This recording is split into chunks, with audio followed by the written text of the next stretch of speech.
안녕하십니까. 매일 아침 조간신문의 주요 기사를 딱딱 풀어서 해석해드리는 조간딱풀 4월 1일 월요일에 인사드립니다. 선거에서는 간혹 이미지 하나로 아주 자연스럽게 포착된 이미지 하나로 유권자의 마음을 많이 움직이는 경우가 있죠. 또 의도적으로 조작한 이미지가 또 조롱의 대상이 되고 그런 상황에서는 오히려 표가 떨어지는 그 경우가 종종 발생하는데, 오늘 아침에 두 가지의 이미지가 온라인을 후끈 달구고 있습니다. 하나는 한동훈의 편의점 컵라면, 또 하나는 이재명의 굽 떨어진 구두. 자, 두 가지인데, 이게 선거 막판에 이런 장면들이 유권자의 표심을 움직일 수가 있습니다. 자, 먼저 한동훈의 편의점 컵라면 이야기입니다. 디지털 타임스 기사를 중심으로 소개를 드리죠. 디지털 타임스. 오늘 새벽에 나온 기사입니다. 온라인 발칵 뒤집혔다. 한동훈 편의점에서 컵라면 끼니 때우는 모습 포착. 자, 한동훈 위원장과 당 수행비서 2명이 함께 편의점에서 컵라면 먹는 모습 온라인에서 공개됐다. 편의점에서 컵라면으로 끼니를 때우는 모습의 사진이 온라인에 지금 빠르게 확산되면서 폭발적인 관심을 모으고 있다. 기사 내용입니다. 한 네티즌이 서울의 한 편의점에서 우연히 이제 한동훈 위원장 일행이 이 컵라면을 편의점에서 먹고 있는 모습을 보고 사진을 찍었습니다. 수십 장의 사진을 찍었는데 온라인 커뮤니티에 해당 사진들을 올렸고 현재 빠르게 확산이 되고 있습니다. 한동훈 비대위원장이 평소에 깔끔한 그런 스타일이죠. 법무부 장관을 할 때도 그렇고 지금 대중 정치인이 돼서 조금 달라지긴 했지만, 그런데 한밤중에 유세를 마치고 편의점에서 컵라면으로 끼니를 때우는 이 모습. 자, 이게 커뮤니티에 게재된 시간은 밤 9시 11분입니다. 사진에서 배경이 어두운 것으로 짐작을 했을 때 어제 저녁 진행된 경기도 남부와 서울 강남권 순회 유세가 끝난 뒤 식사를 하고 있는 것으로 보였는데, 한동훈 위원장과 당의 공식 수행원 2명이 함께 컵라면과 김밥을 먹는 모습이 고스란히 담겼고, 또 탄산수, 환타 콜라 이런 것도 탁자에 올라져 있었다. 편의점 내부 벽시계가 또 사진에 담겼는데 저녁 8시 30분입니다. 그래서 마지막 일정이었던 강남권 수서역 지원 유세 이후인 것으로 추정. 이 네티즌은 이렇게 씁니다. 한동훈을 편의점에서 봤다. 라면 드시더라. 그 긴 시간 지원 유세하시고 드시는 게 컵라면과 제로 콜라더라. 수서 요새 끝나고 배고파서 주변 배회하다가 위원장님 봤다. 찍어야 하나 말아야 하나 고민하느라 화질이 거지 같은데 아무튼 8시 36분에 차 타고 가심. 그리고 다 드시고는 본인이 들고 가서 국물 따로 버리고 분리수거하는 거 보고 이분 진짜 뭐지 싶더라.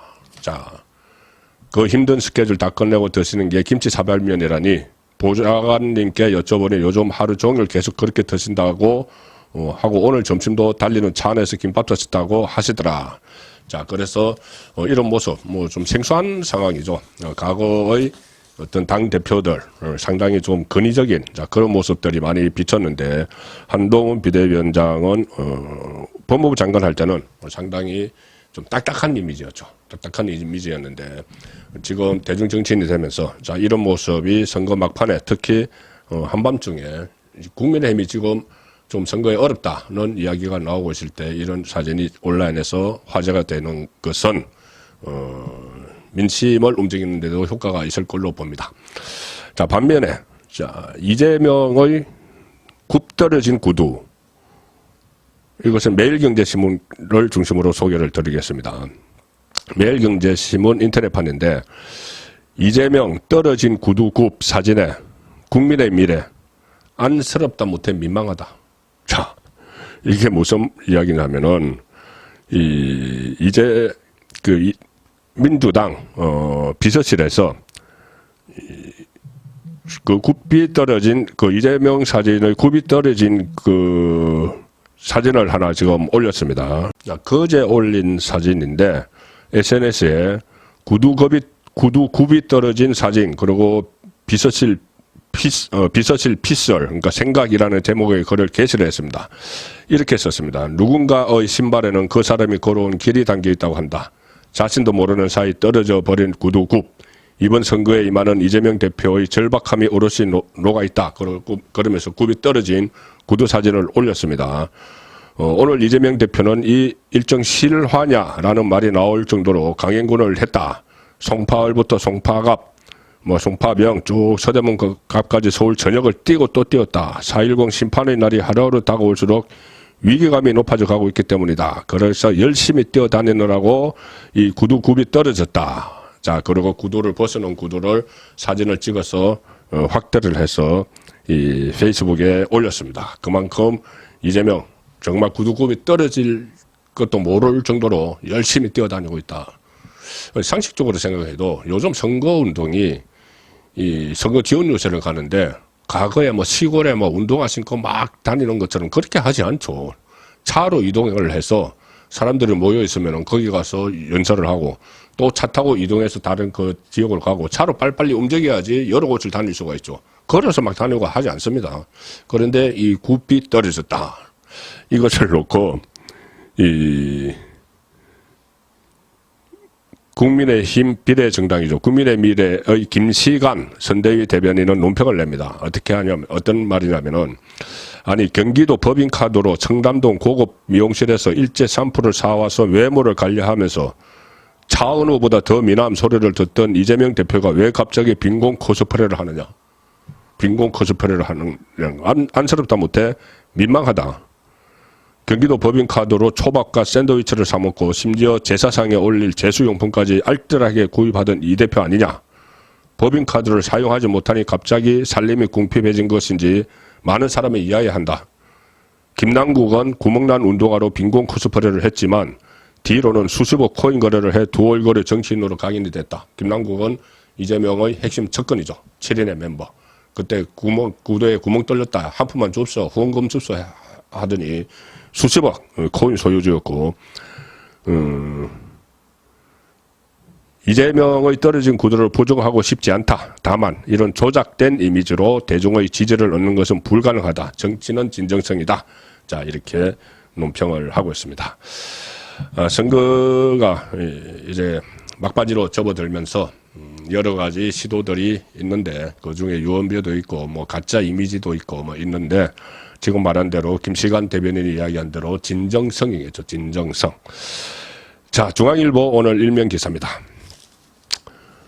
운명의 5, 6일 사전투표일, 여야 사전투표 총력전, 총선 D-9일 사전투표 나흘 앞으로 21대 총선에서 사전투표 서울에서 49개죠. 서울의 지역구가 49개인데 44곳에서 사전투표에서 이긴 쪽이 본투표에서 이겼습니다. 그러니 사전투표가 끝나면은 어느 정도 그때 윤곽이 다 잡힌다는 이야기죠. 물론 그 결과가 공개가 되지는 않지만 여당은 2030 남성 투표 많으면 유리하다. 지금 2030이 이재명과 조국의 그런 불공정 특권 비리 혐의 이런 데 대해서 특히 상대적 박탈감을 많이 느끼고 있죠. 그래서 2030이 주로 사전투표를 많이 하는데 직장에 다니고 학교 다니고 하면서 그래서 많이 투표하면 유리하다는 게 국민의힘의 입장입니다. 야당은 4050 투표 참여 많으면 이긴다. 4050은 민주당의 고정 지지층이 많기 때문에. 자, 이제 날 앞으로 사전투표에 다가왔는데 여야가 경쟁적으로 사전투표 동료에 나서면서 사전투표 시점에 이미 당락이 갈릴 것이라는 전망이 나옵니다. 그동안 국민의힘은 좀 사전투표에 야당보다 상대적으로 소극적이었죠. 개표 조작 이런 논란이 4년 전에 있었습니다. 신뢰도에 대한 의심도 있지만은 사전투표 참여자가 늘어 전체 투표율이 올라가면 불리하다 이런 인식이 과거부터 있었죠. 투표율이 높으면은 이 보수 진영이 불리하다 이런 그 인식이 있었는데 그게 지금 바꿔지고 있습니다. 그런 2022년 대선에서 사전투표율이 36.9%에서 역대 최고치를 기록했죠. 그런데 그 선거에서 윤석열 국민의힘 후보가 당선이 됐습니다. 한동훈 비대위원장도 사전투표, 투표제도에 대해 걱정하는 분들이 있을 수 있는데 이번 선거부터 바꿨다. 어떻게 모두 수개표로 확인한다. 수검표를 다시 합니다. 그래서 이 부정이 들어갈 여지는 거의 없앴다. 그래 국민의힘 선대위 관계자는 사전투표에서 야당에 밀리는 분위기가 형성되면은 그나마 투표하려던 지지층도 포기해서 선거판 자체가 넘어갈 수 있다. 사전투표 결집력이 전체 선거 흐름을 바꿀 수 있는 만큼 지역의 각 후보에게 사전투표 동료를 강조하고 있다. 이렇게 이야기를 합니다. 지금 실제로 제가 어제 말씀드렸다시피 선거판이 불리하다고 이렇게 언론에 계속 나오니까 실망해서 또 최근의 여당 여권의 행태에 또 분노해서 투표장에 안 나가려는 분들이 상당히 많이 있는데 이 우파 유권자 중에서 좀 화난 우파. 자, 그런데 그런 분위기 때문에 사전투표에 안 나가면 오히려 그게 더 심화될 수 있다는 지적입니다. 자, 그리고 선거 판세를 점검하는 여론조사 기사는 오늘도 쏟아지고 있습니다. 여론조사 공표 금지 기간이 선거 D-1주일부터는 하지 못하는데 곧 이제 공표가 금지가 되죠. 그 전에 여론조사가 쏟아지는 중에서 특히 민주당이 우세하다는 조사가 많습니다. 그런데 어제 제가 정가 뒷담화에서 말씀드린 대로 이 응답률을 확 높여보니까는 결과가 정반대로 나온다. 자, 그것이 오늘도 여전히 정가의 화제입니다. 일단 일반 여론조사, 지금 시행되는 여론조사는 전화 면접원이 전화를 해서 하죠. 그리고 성별, 연령별 이런 거 다 맞춰서 하는데 주로 보수보다는 진보 쪽, 좌파 유권자들이 많이 표집이 된다. 우파 쪽에서 실망을 해서 화가 나서 아예 여론조사도 외면하는 그런 상황이기 때문에 지금 민주당이 유리한 쪽으로 많이 나오고 있습니다. 자, 그런데 한국경제 PMI 어제 설명드린 휴대전화, 문자 메시지로 여론조사를 하니까 결과가 완전히 뒤바뀌었다. 이런 말씀을 어제 들으셨죠. 오늘도 그런 현상을 언론에서 소개를 하고 있습니다. 일단 동아일보는 일면에서 지역구 지지율 조사를 했습니다. 여기 보면은 이 전화 상담원이 조사를 한 겁니다. 자, 동아일보 일면 기사입니다. 민주 45.5%, 국힘 34.7%, 비례 투표에서는 여당 29.8%, 조국당 24%, 민주연합 20.6%, 조국당하고 민주연합, 그러니까 이재명의 위성정당 민주연합을 합하면은 그 44%가 되니까 훨씬 뛰어넘죠. 여당 29.8%를. 자, 질문 내용은 이겁니다. 오늘이 투표일이면 지역구 국회의원 선거에서 어느 정당 후보에게 투표할 것인가? 지역구에서는 민주당 후보에게 투표하겠다. 45.5. 국민의힘 후보 찍겠다. 34.7. 10.8% 포인트로 오차범위 밖에 나가 있다는 겁니다. 이 리서치에 동아일보가 의뢰한 건데, 특히 이 지역구 후보 투표 여론조사에서 4.10 총선 최대 승부처 서울 지역에서는 민주당이 49.5, 국민의힘 32.6, 16.9% 포인트 차이가 나고, 또 뭐 인천 경기 지역도 상당히 큰 차이가 난다. 자, 이런 여론조사 결과인데, 자, 이 여론조사의 응답률은 그 전화 여론조사 한 10% 정도 되는데 거의 50%에 가까운 응답률 조사가 있었죠. 자, 중앙일보가 그 조사를 소개를 하고 있습니다. 중앙일보 정치면 기사입니다. 전현희 17%포인트 우세 대 윤희숙 5.8% 우세. 응답률 따라 여론조사 극과 극 갈렸다. 자, 전화 면접 조사는 응답률 10% 안팎인데 시간 구애 안 받는 모바일 조사는 50%에 육박을 했다. 가장 반전이 일어난 것이 바로 전현희, 윤희숙이 경쟁을 하고 있는 서울 중성동 갑입니다. 총선 여론조사 신뢰도가 지금 도마 위에 올랐는데 여론조사별로 지지율 진폭이 커지면서 논란이 되고 있습니다. 전현희 민주당 후보와 윤희숙 국민의힘 후보가 맞붙는 중성동갑 여론조사가 대표적입니다.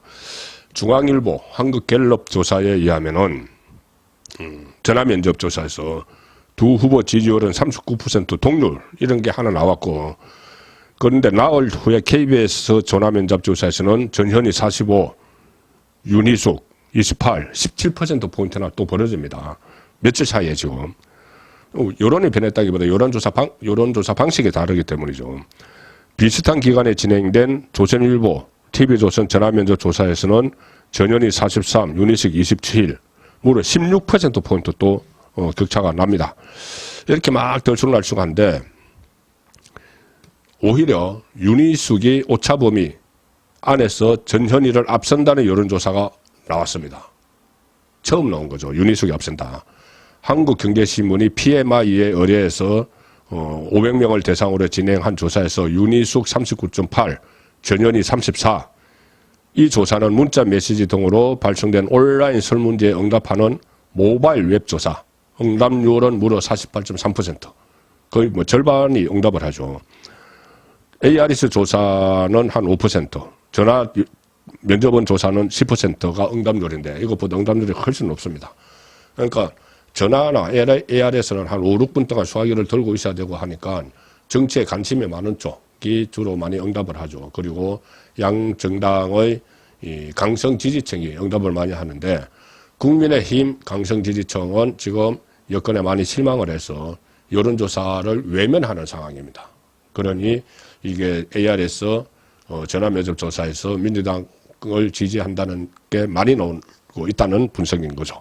자, 그런데 이거 휴대전화 설문 방식으로 시간도 좀 넉넉하게 하고 이렇게 조사를 하니까 정반대의 결과가 나온다. 국민의힘이 우세한 걸로 나온다. 그러니까 여기는 한 표씩을 가지고 있는 중도층도 응답을 할 것이고, 어쨌든 응답률이 낮은 조사보다 신뢰도가 더 높다. 이런 기대감이 국민의힘 안에서 나오고 있습니다. 반면에 뭐 이런 이야기도 나옵니다. 이건 모바일 웹 조사에서는 응답할 때 1,000원 상품권을 증정합니다. 많이 참여를 유도하기 위해서. 그래서 뭐 불성실 응답도 고려해야 한다. 그렇지만 이 불성실 응답보다는 정말 바닥의 민심을 정확히 알 수 있는 그 여론조사 방식이 아닌가 생각이 되고, 또 여론조사에서 최근에 진보 가대 표집 주장도 제기가 되니까 실제로 뚜껑을 열어봐야지 아는 상황입니다. 거기다가 지금 민주당 그리고 조국당에는 악재가 쏟아지고 있죠. 막판 악재. 민주당은 주로 부동산 문제입니다. 공영훈, 양문석. 자, 오늘도 이 문제가 계속 논란거리입니다. 중앙일보 정치면 기사입니다.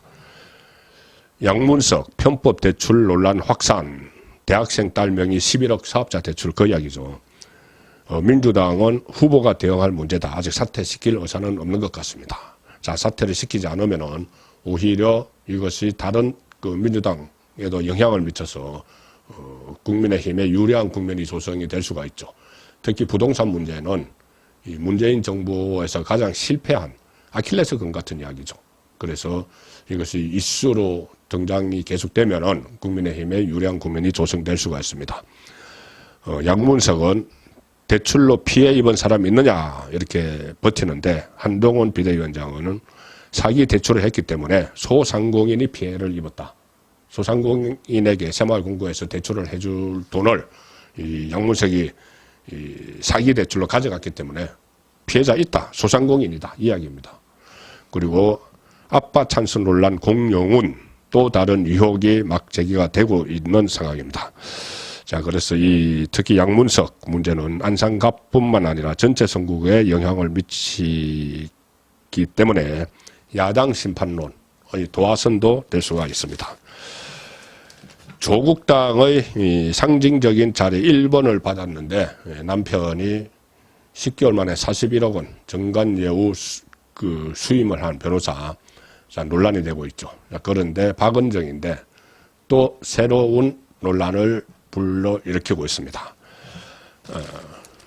조선일보 사회면 기사입니다. 박은정 아프다며 21개월 출근 않고 1억 원 받아갔다.